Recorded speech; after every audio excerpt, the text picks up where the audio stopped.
कहानी की शुरुआत में हम यूरी बोयका नाम के कैदी को देखते हैं जो एक साइबेरियन बॉक्सर से फाइट कर रहा था। दोनों के बीच बहुत ब्रूटल फाइट होती है जिसमें बोयका उसे बड़ी आसानी से हरा देता है।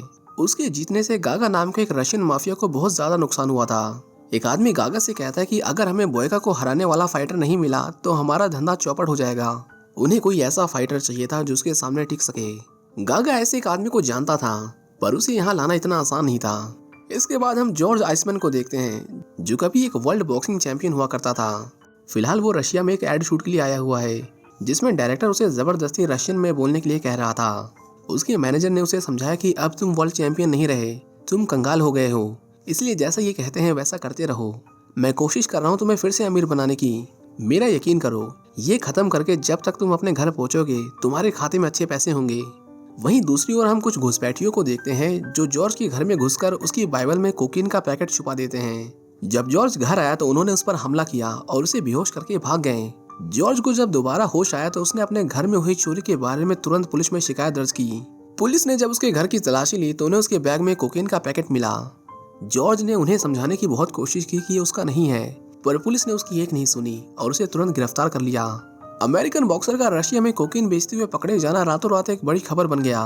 पर जितनी जल्दी ये खबर उछाली गई थी उतनी ही जल्दी ये दब भी गई, क्योंकि अब वो कोई वर्ल्ड चैंपियन नहीं था जिसकी खबरों में लोग दिलचस्पी दिखाएं। इसके बाद उसे रशिया की हाई सिक्योरिटी जेल में लाया गया। जब बोयका को उसके बारे में पता चला तो वो उससे मिलने गया, पर जॉर्ज ने उस पर ज्यादा गौर नहीं किया क्योंकि वो जानता था कि उसका मैनेजर उसे 2 दिन में यहाँ से निकाल लेगा। इसके बाद उसे वार्डन के सामने लाया गया। वार्डन ने कहा, जब तुम फेमस थे तो मैं तुम्हारा फैन हुआ करता था, लेकिन आज तुम्हें इस हालत में देखकर मुझे बहुत दुख हो रहा है। हम यहाँ फाइटर्स की बहुत रिस्पेक्ट करते हैं तो घबराने की जरूरत नहीं है। अगर तुम हमारा कहा मानोगे तो तुम्हें यहाँ कोई तकलीफ नहीं होगी। जॉर्ज को जेल के कपड़े दिए गए और उसे नहाने के लिए भेजा गया। जॉर्ज ने कहा उसे गर्म पानी चाहिए, उसके बिना वो नहीं नहाएगा। गार्ड्स ने उसे दूसरे तरीके से समझाने की कोशिश की पर उनका तरीका उन्हें ही भारी पड़ गया। जब उसे उसकी सेल में लाया जा रहा था तो कैदियों ने उसकी हालत का मजाक उड़ाया। उनमें से एक ने उसके मुंह पर पानी फेंक दिया, जिसके बाद जॉर्ज अपना आपा खो देता है और उसे घायल कर देता है। जब वो अपने सेल में आया तो ये सोचते हुए कि वो ज्यादा दिन तक यहाँ नहीं रुकने वाला, वो जल्दी से अपना मुंह धो लेता है और सोने चला जाता है। अगली सुबह सभी कैदियों को सेल से बाहर निकाला जा रहा था। स्टीवी उसे कहता है कि मैं तुम्हें परेशान नहीं करना चाहता, पर अगर उठ जाओगे तो बेहतर है। उनके दरवाजा खोलने तक अगर तुम बाहर नहीं गए तो वो दरवाजा दोबारा बंद कर देंगे, फिर पूरा दिन ना खाना मिलेगा ना बाहर जा पाओगे। जॉर्ज को वो बिल्कुल पसंद नहीं था। उसने कहा, अच्छा सुन, एक बात अभी साफ कर देता हूँ, एक जेल में क्या होता है मुझे बताने की जरूरत नहीं है। दोपहर के समय जॉर्ज जब कैफेटेरिया में लंच कर रहा होता है तब बोयका उससे मिलने आता है। उसे देखकर सारे कैदी डर के मारे खड़े हो जाते हैं। स्टीवी उससे कहता है कि मैं तुम्हें डरा नहीं रहा, मगर उससे पंगा लेना ठीक नहीं। बोयका अपने आदमी से जॉर्ज को धमकाने के लिए कहता है, पर जॉर्ज उसे एक जोर का घूंसा मार देता है। वो बोयका से कहता है, कौन है तू, यहाँ का दादा है क्या? जितनी भद्दी तेरी शक्ल है उतना भद्दा तेरा नाम। ऐसा कहकर वो उसके मुंह पर अपना जूठा पानी फेंक देता है। बोयका से ये बर्दाश्त नहीं होता और उन दोनों के बीच फाइट शुरू हो जाती है। इससे पहले वो एक दूसरे की जान ले लेते, पुलिस वाले वापस उन्हें अपने अपने सेल में भेज देते हैं। बोयका पुलिस वालों से कहता है, मुझे रोका क्यों? तुझे लगता है कि मैं उस सरफरे से डरता हूँ? मैं उसे मार दूंगा। मार्को उससे कहता है कि हम भी यही चाहते हैं कि तुम उसे मारो, मगर यहाँ नहीं बल्कि रिंग के अंदर। अब हम फिल को देखते हैं जो जेल में जॉर्ज से मिलने आता है। वो जॉर्ज से कहता है कि ये लोग तुम्हें बेल नहीं दे रहे हैं। मैंने अमेरिकी वकीलों से भी बात कर ली है पर वो यहाँ कुछ नहीं कर सकते।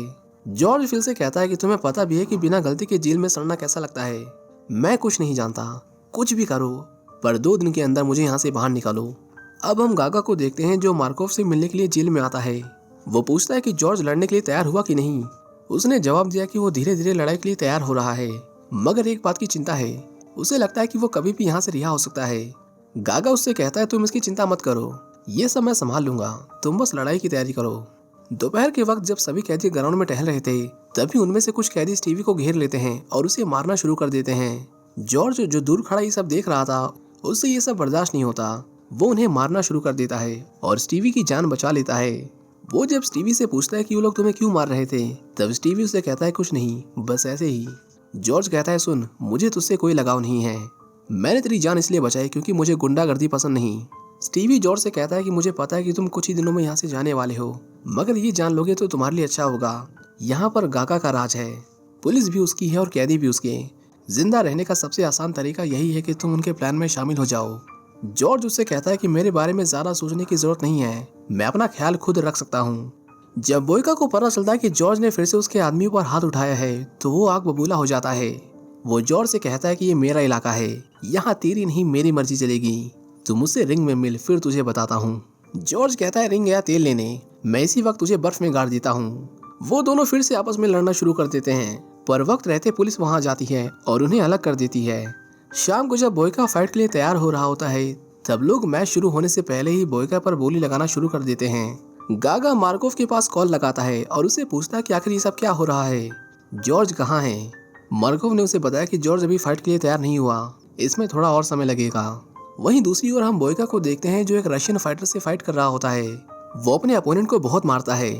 बोयका इतना ब्रूटल हो जाता है कि वो रेफरी के रोकने पर भी नहीं रुकता और उस रशियन फाइटर को पीट पीट कर मार डालता है। मार्कोव कैसे भी जॉर्ज को अगली फाइट के लिए तैयार करना चाहता था। वो उसको लाने के लिए कुछ ऑफिसर्स को उसके सेल में भेजता है, पर जॉर्ज उल्टा उनसे लड़ना शुरू कर देता है। सेल में हंगामा मचता देख ऑफिसर्स की एक यूनिट वहां आ जाती है और जॉर्ज को पकड़ लिया जाता है। मार्कोव उससे कहता है कि तुम बोयका को लड़ते हुए देख चुके हो, हम तुम्हारे और बोयका के बीच एक छोटी सी फाइट करवाना चाहते हैं। अगर तुम इसके लिए मान जाते हो तो यहाँ तुम्हारी जिंदगी बड़े आराम से गुजरेगी और क्या पता तुम्हारे घर जाने का रास्ता भी इसी रिंग से होकर गुजरता हो। पर जॉर्ज उससे कहता है तो कुछ भी कर ले, मैं ये फाइट नहीं करने वाला। मार्कोव समझ चुका था कि वो इस तरह नहीं मानने वाला, जिसके बाद वो जॉर्ज को नीचे कैदियों की लैट्रिन साफ करने भेज देता है ताकि वहाँ की गंदगी और जानलेवा बदबू से थक हार कर वो इस फाइट के लिए हाँ कर दे। जॉर्ज उनसे कहता है कि वो ये सब किसी भी कीमत पर नहीं करने वाला, पर उनमें से एक ऑफिसर जॉर्ज को चाकू दिखाते हुए कहता है कि जो यहाँ काम नहीं करता हमें उससे काम करवाना आता है। इससे पहले कि जॉर्ज फिर से लड़ाई शुरू कर देता, व्हील चेयर पर बैठा एक बूढ़ा कैदी वहां आकर उन्हें रोक लेता है। वो जॉर्ज से कहता है इन जाहिलों से पंगा मत लो। वो उसे गंदा फावड़ा पकड़ने के लिए एक और औजार देता है और वहां से चला जाता है। सफाई करने के बाद जब जॉर्ज अपने सेल में वापस आया तब स्टीवी उसे कहता है कि लगता है कि क्रॉट ने आज तुम्हारी बैंड बजा दी।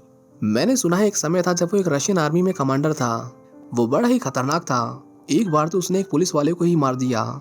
ये लोग उसे यहाँ से कहीं नहीं जाने देंगे, मगर तुम्हारी किस्मत अच्छी है, तुम यहाँ से निकल सकते हो। बस मार्कोव की बात मान लो और बोयका से फाइट करो। अगले दिन जब जॉर्ज सफाई करने के लिए नीचे जाता है तब उसकी नजर बोयका के साथियों पर पड़ती है जिन्होंने उसे चारों तरफ से घेर लिया था। वो जॉर्ज से फाइट करके उसे मारने की कोशिश करते हैं, पर इस बार भी जॉर्ज उन्हें बहुत बुरी तरह मारता है। पुलिस वाले जब वहाँ पहुँचते हैं तो वो जॉर्ज को अरेस्ट करके उसे पेशाब से भरे गड्ढे में बंद कर देते हैं। वो बूढ़ा आदमी जिसने जॉर्ज की पहले भी मदद की थी वहां आकर उसे कुछ खाने को देता है। जॉर्ज उससे पूछता है कि तुम मेरी मदद क्यों कर रहे हो, जहां तक मैं जानता हूँ यहाँ कोई भी चीज फ्री में नहीं मिलती। वो बूढ़ा जॉर्ज से कहता है कि लगता है कि फिर तुमने कभी किसी की मदद नहीं की, तुम्हें लगता है कि तुम यहाँ से बाहर निकल जाओगे, जबकि हकीकत ये है कि ये लोग तुम्हें कभी यहाँ से नहीं निकलने देंगे। कुछ देर बाद पुलिस वाले उसे गड्ढे से बाहर निकालते हैं और उसे गागा के पास ले आते हैं। गागा उसे कहता है कि मैं वही आदमी हूँ जो तुम्हें यहाँ लेकर आया है और मैं ही तुम्हें यहाँ से बाहर भी निकाल सकता हूँ। जॉर्ज उससे कहता है कि तुम चाहते हो कि मैं बोयका से फाइट करूँ, अगर मैं ऐसा ना करूँ तो। गागा ने कहा तो फिर तुम्हें यहाँ की आदत डालनी होगी। जॉर्ज देखता है कि उसका मैनेजर भी इसमें शामिल है। उसने कहा अगर तुम ये फाइट जीत जाते हो तो हमें ढेर सारे पैसे मिलेंगे और हमें इसी की तो जरूरत थी। जॉर्ज अब समझ चुका था कि अगर उसे यहाँ से बाहर निकलना है तो उसे बोयका से फाइट करना ही होगा। बोयका को जब इस बात का पता चलता है कि जॉर्ज फाइट के लिए तैयार हो गया है तो वो भी अपनी तैयारी शुरू कर देता है। स्टीवी जॉर्ज से कहता है कि तुम यहाँ किसी पर भरोसा नहीं कर सकते, अगर तुम चाहो तो मैं तुम्हारा कॉर्नर मैन बन सकता हूँ। वो जॉर्ज से पूछता है कि तुमने कभी सोचा है कि यहाँ से बाहर निकलने के बाद तुम क्या करोगे। जॉर्ज उसे कहता है कि अभी तक तो मैंने नहीं सोचा। और तुमने? स्टीवी ने जवाब दिया कि अगर मैं होता तो शायद अपनी बीवी से मिलता। मेरी सजा में अभी भी 12 साल बाकी हैं और मुझे नहीं पता कि इस वक्त मेरी बीवी कहाँ है। अब तो बस यही मेरा घर है। अगले दिन जॉर्ज और बोयका जब फाइट के लिए रिंग में उतरते हैं तो गागा को पता चलता है कि 80% लोगों ने इस बार जॉर्ज पर पैसे लगाए थे। बोयका और जॉर्ज के बीच जब फाइट शुरू होती है तो जॉर्ज उसे बहुत बुरी तरह मारता है और उसे पहले ही राउंड में हरा देता है। बोयका के साथी जो जॉर्ज को हारते हुए देखना चाहते थे वो स्टीवी की हेल्प से जॉर्ज को ड्रग्स वाला पानी पिला देते हैं। वो जब फाइट के लिए दोबारा रिंग में उतरा तो उसे कमजोरी महसूस होने लगी। दवाई की वजह से बेचारा जॉर्ज ठीक से अपने पैरों पर खड़ा भी नहीं हो पा रहा था।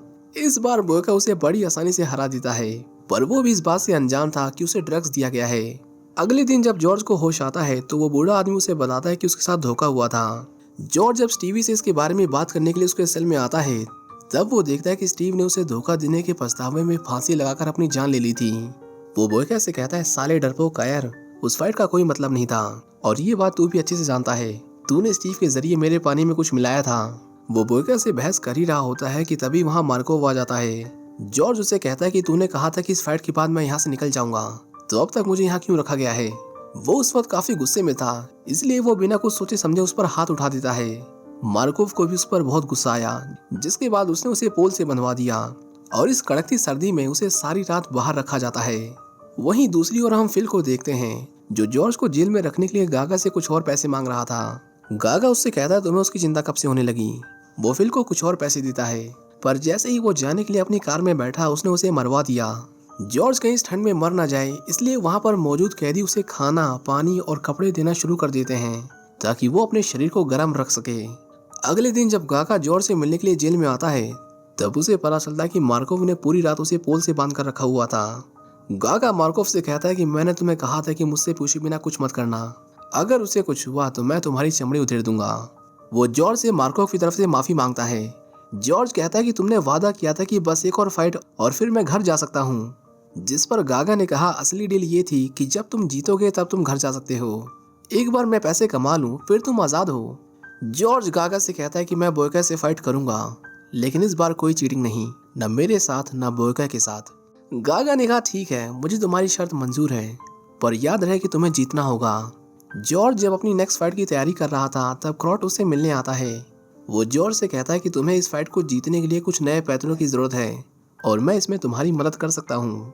मैं मिलिट्री से हूँ, भले ही मुझे फाइट नहीं आती, पर दूसरों को चोट पहुंचाने की ट्रेनिंग मैंने भी ली है। जॉर्ज बोयका के इस्तेमाल किए हुए पैतरों को याद करता है और फिर से अपनी ट्रेनिंग में लग जाता है। क्रॉट जॉर्ज को बताता है कि एक फाइटर पिरामिड की तरह होता है, मगर उसका ठीक उल्टा। अगर तुम उसके पैर नाकाम कर दो तो वो कुछ नहीं कर पाएगा। दिन भर कड़ी ट्रेनिंग के बाद जब वो शाम को क्रॉट से मिलने आता है, तब वो देखता है कि दीवार के पीछे उसने किसी की फोटो छिपा रखी थी। वो जब क्रॉट से उस लड़की के बारे में पूछता है, तब क्रॉट उसे बताता है कि ये मेरी भतीजी है, पता नहीं अब उससे मिल भी पाऊंगा कि नहीं। जॉर्ज पूछता है आखिर तुम यहाँ कैसे फंस गए, जिस पर क्रॉट उसे बताता है कि जब मैं मिलिट्री में था तब मेरे छोटे भाई ने घर के पास के एक बैंक में चोरी की थी।